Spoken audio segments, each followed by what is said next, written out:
This is BBC News. I'm Annita McVeigh. The headlines. Welcome to BBC News, broadcasting in the UK and around the world.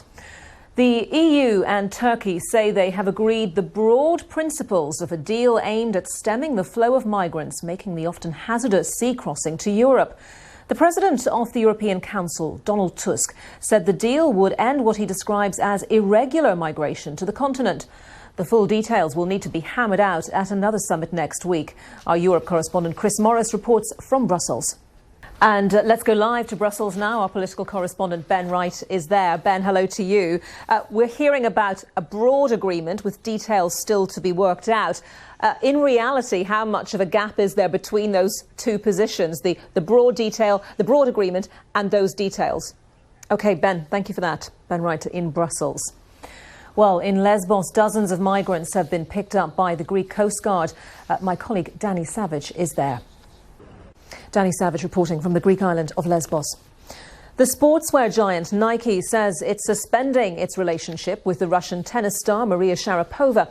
And in the past few minutes, the Swiss watch brand Tag Heuer says it won't be renewing its sponsorship contract with the star. The 5-time Grand Slam winner admitted yesterday that she'd failed a drugs test at the Australian Open in January.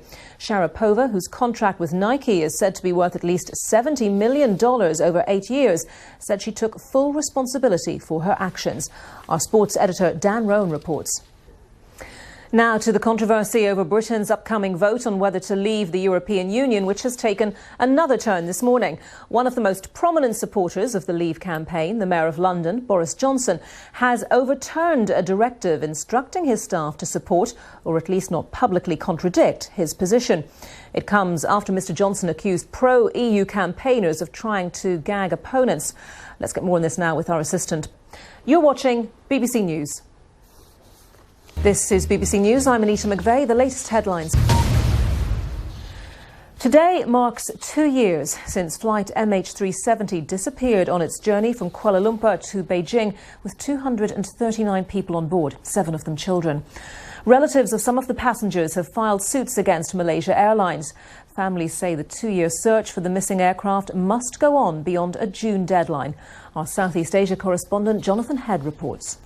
In the United States, at least 9 people were injured 4 seriously when a commuter train traveling from Silicon Valley to Stockton in central California derailed. The former mayor of New York, Michael Bloomberg, has announced he'll not run as an independent candidate in this year's US presidential election.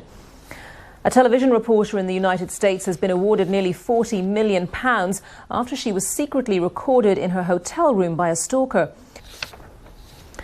Tunisia has always been a leading country in the Arab world on women's rights. 5 years after the Tunisian revolution, women were supposed to achieve even more progress. But recent studies show that nearly half of the Tunisian women are subjected to various kinds of abuse. Sally Nabil reports.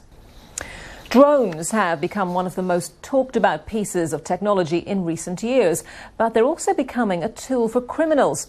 To try to tackle the problem, Dutch police are training eagles to take down unauthorized drones. They're believed to be the first force in the world testing the method.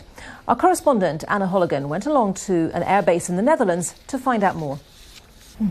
Now let's just show you these chilly-looking pictures from Russia, where 2 divers have completed the world's deepest dive. Now, a pair of panda cubs born in Toronto Zoo has been hailed as a symbol of international cooperation as they officially receive names that pay tribute to the country of their birth.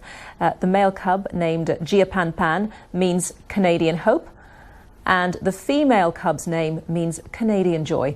Prime Minister Justin Trudeau said the pandas represent the growing bond between Canada and China, where they will eventually be sent. You're watching BBC World News.